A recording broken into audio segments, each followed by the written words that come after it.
Good morning, students. Let us learn the compressibility factor. We are studying from the last lectures the state of matter, chapter number that is the 10, that is state of matter. Now in that we already learned about the real gas and ideal gas, and we also learned the difference between the real gas and ideal gas. Now we know that the real gases are the actual gases such as our gases, that is the oxygen, nitrogen, methane, chlorine, in this way. All these are the real gases. And ideal gas is the imaginary gas. Now in the ideal gas, the scientist, that is, imagine that this ideal gas obeys all the gas laws, Boyle's law, Charles law, Avogadro law, etc. under all the conditions of temperature and pressure. But this is the imaginary gas. But because our real gases obeys these gas laws only up to few range of the temperature values of the temperature and pressure. Now let us learn how the that is the ideal gas and the real gases have one combined equation in terms of volume, and how the real gases deviates from ideality after increasing the pressure. Now see, this compressibility factor is given by the letter capital Z. Now real gases show ideal behavior when pressure approaches 0. When pressure is 0, then and then the real gases behave as the ideal behavior. Deviation from the ideal behavior can be measured in terms of compressibility factor Z. Now what this compressibility factor Z gives us? It gives us the deviation from the ideal behavior of these real gases.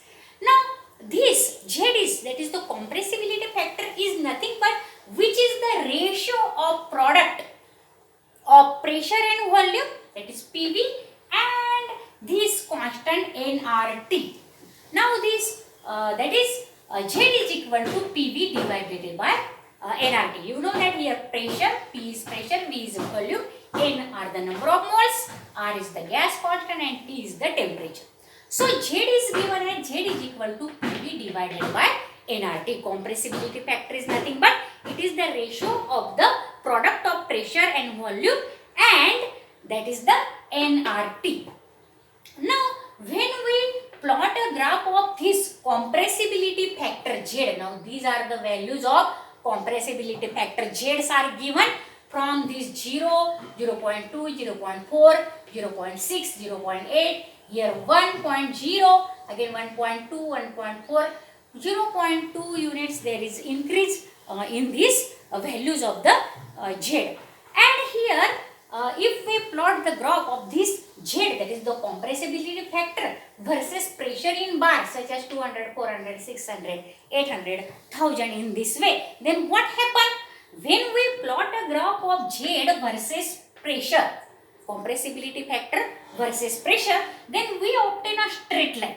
And this straight line is parallel to the x-axis, that is the pressure axis. And where Z is equal to 1 only for the ideal gases. Now see here, this is the graph or straight line for the ideal gases.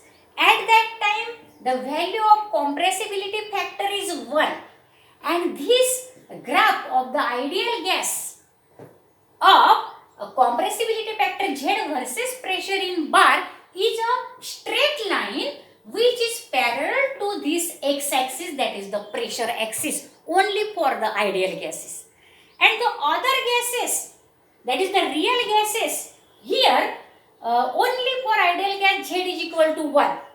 But for all the values of temperature and pressure, see here all the values of pressure, the ideal gas have a straight line which has the compressibility factor value, that is the 1 for all the values of pressure, and the straight line is parallel to the x-axis, that is the pressure axis, for only the ideal gases. But for the real gases such as this carbon dioxide, methane, oxygen, hydrogen, nitrogen, the graphs are given, they obey these only up to the some range of pressure only, and after that some gas give the deviation to the lower side and some to the upper side. That means they deviates from the ideal behavior after the increase in pressure. They do not behave like the ideal gas, and this deviation is measured by the factor, that is the compressibility factor Z. So for all the values of temperature and pressure for the ideal gas, Z is equal to 1. But the significance, importance of this Z compressibility factor is better understood by the derivation of the two equation. For the real gas and for the ideal gas, we write here the two equation. Now see here, this Z for the real gas is PV real divided by nRT. Suppose this is the equation X. And we know that for the ideal gas, always the Z, the value of the compressibility factor is 1. So I write here on the place of this Z for the ideal gas 1, because the value for the ideal gas, that compressibility factor's value, Z value for ideal gas is the 1. And this is the PV ideal divided by nRT. Suppose this is the equation number or equation 1. Now these are the two equations for the real gas and for the ideal gas of that of the compressibility factor Z. Here for ideal gas Z is equal to 1, so I write here 1. Now here if we want to find out the value of this V ideal volume, then what is there? This V ideal is equal to PV divided by nRT. If we here see here, this is the value PV divided by nRT, but this is what this become, nRT divided by P and not PV divided by nRT. Now see here, this V ideal is equal to, multiply this factor as nRT divided by this P. Now see, this is the value of volume of the ideal gas, nRT divided by P. Now substitute this value V ideal, nRT divided by P, as the V ideal in equation X. Now see here, this P divided by nRT, that becomes, if we put the nRT divided by P here, then what will be here?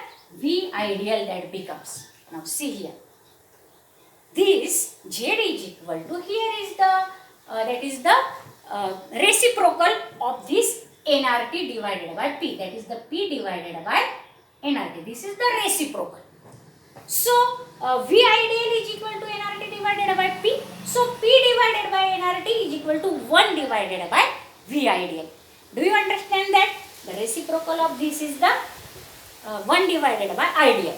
And therefore, if on putting the value of this reciprocal of this, that is equal to 1 divided by ideal, what that becomes?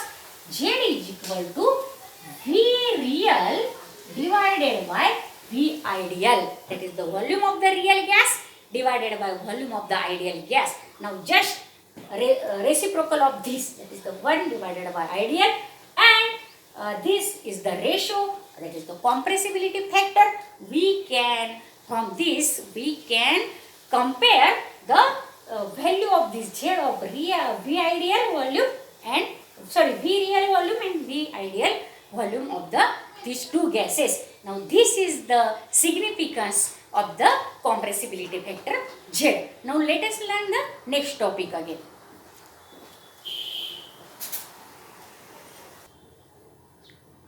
Now let us learn about the liquefaction of gases and the critical constant.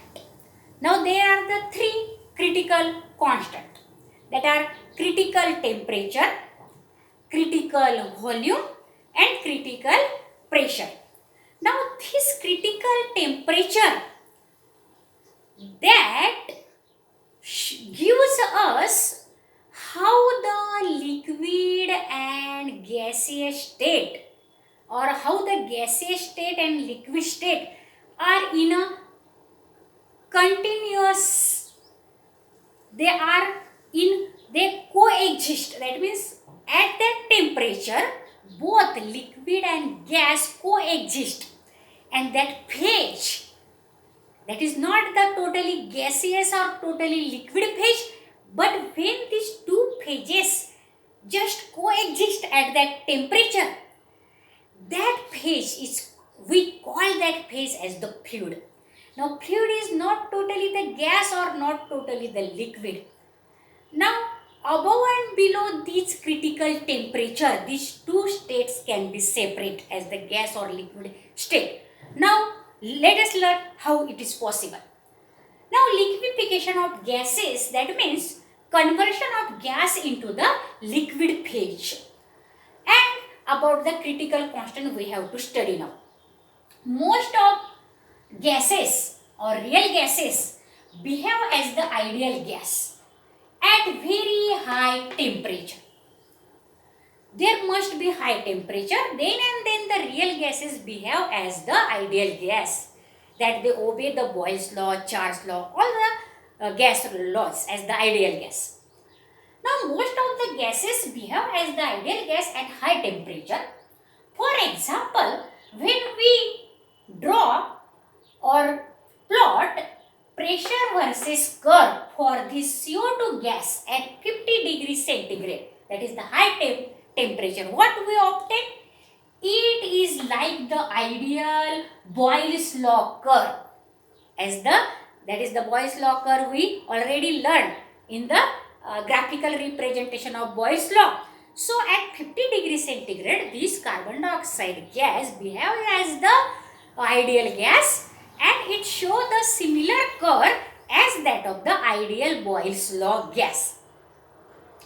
Now, now below, if we lower this temperature, or as the temperature lowers, the PV curve show deviation from the ideal Boyle's law curve or ideal behavior of the Boyle's law curve. Below the 50 degrees centigrade at lower temperature, it deviates. It not show the curve as that of the ideal gas. And at particular value of that low temperature, at that particular value when it deviates from the ideal behavior, the gas get liquefied at lower temperature. As the temperature lowers, then the ideal behavior of this CO2 gas, then the CO2 gas get liquefied. At that time, we know that when we liquefy the gas, there is the high pressure. So at the increased pressure, the value of increased high pressure, this CO2 gas under that low temperature get liquefied. Now which is that temperature? For example, this CO2 gas liquefied at 38.98 degrees centigrade. And then when CO2 gas liquefied at this temperature 38.98 degrees centigrade, their pressure is 73 atmosphere is their pressure. And this is the highest temperature, this 38.98 degrees centigrade is the highest temperature at which there is liquid CO2, that is the liquid carbon dioxide can be exist. Only at this highest temperature, the that is the liquid CO2 is exist. But if we decrease the temperature again, then what happen? This may be converted, that is, into the solid state. But at higher temperature than this 38.98 degrees centigrade, the carbon dioxide is transferred into the gaseous state again. Remember that. Now this is the only temperature at which there is the liquid CO2 can be exist. Above this temperature, though we increase the pressure, liquid CO2 cannot form. Now above this temperature, if we increase this temperature more than this 38.98 degrees centigrade, and though we increase the pressure also, but there is not liquid form carbon dioxide is there. Carbon dioxide is not into the liquid form higher than this temperature. Now all gases behave behaves as that of this CO2. I given here the example of only this carbon dioxide gas, but all the real gas behaves as this. That means in which manner? At some temperature, they are in the liquid form at a particular temperature. But above that particular temperature, though we increase the pressure, they not exist into the liquid form. And that temperature at which they are into the liquid form is called its critical temperature. Now let us learn the definition of the critical temperature. The temperature above which a substance can be liquefied. The temperature above which the substance can be liquefied by increasing pressure. By increasing pressure is called its critical temperature. So the temperature, now see here the definition of the critical temperature again. The temperature above which a substance cannot be liquefied. Cannot be liquefied, not can be liquefied. Remember that. The temperature above which the substance cannot be liquefied. If we increase the temperature above than the critical temperature, the substance cannot be liquefied. So the temperature above which a substance cannot be liquefied, by increasing or though increasing the pressure, that temperature is called as the critical temperature. TC, critical temperature. Now this is the temperature at which only that substance is in the liquid form, and if we increase the temperature, though by increasing the pressure, that substance cannot be exist in the liquid form, that temperature is called as the critical temperature. For example, for carbon dioxide, the critical temperature is 38.98 degree centigrade. At that temperature, only the carbon dioxide gas is in the liquid form, and above this temperature, it not exist into the liquid form. Now, above this critical temperature, the substances can exist only in the gaseous form. Remember that. All the substances above their critical temperature or higher temperature than their critical temperature are always exist only as a gas. So above the critical temperature, the substances can exist only the gas. Remember that. Now what is the critical volume? The molar volume of that substance. The molar volume of that substance at critical temperature is called its critical volume. That molar volume means volume of 1 mole of that substance. So the molar volume, but at that time the temperature must be its critical temperature. So the molar volume at critical temperature is called as the critical volume Vc of that substance. And what is the critical pressure? The pressure at that critical temperature is called as the critical pressure Pc of that substance. That means when there is the critical temperature, at that time what is the pressure of that substance is its critical pressure. So at certain conditions, the substances changes completely from gaseous state to the liquid state. That means at one point the gas and liquid state are coexist, and that state is called as the fluid. The continuously state from gases to liquid, at that point we call them as that is the fluid. Remember that. What is fluid? Fluid is nothing but this when the gases change into the liquid state without having any, that is the difference between gas and liquid at that time. They coexist. In other words, there is the continuity between the gases and liquid state. And this continuity is recognized by using the term that is the fluid. Now this fluid, for it may be either gas or liquid, this fluid. Under these conditions, liquid is just a very dense gas. And under these conditions, this liquid is nothing but it is the dense gas, and liquid and gas can be distinguished from each other only when the fluid is at a temperature below this critical temperature.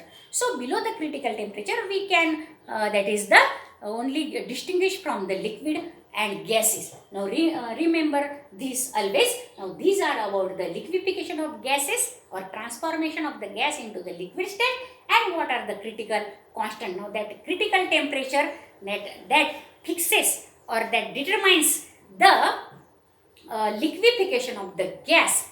That means at that temperature only the gas is in the liquid state, and higher of that temperature it again transfer into the gas state, and though we increase the pressure higher at temperature than the critical temperature, there is no existence of that gas into the liquid phase, and that is the critical temperature. Now this is about the critical temperature, critical pressure and critical volume. If student you understand this, that is the liquefaction of gases and critical constant, and again the compressibility factor, that is the Z, which determines or which gives the that is the volume of real gas and ideal gas ratio, and where the when the gases behave as that of the ideal gas. Now if you understand this very well, then you can like, subscribe and share this video to the other students of the 11th standard, and also tell them to subscribe. Now thank you.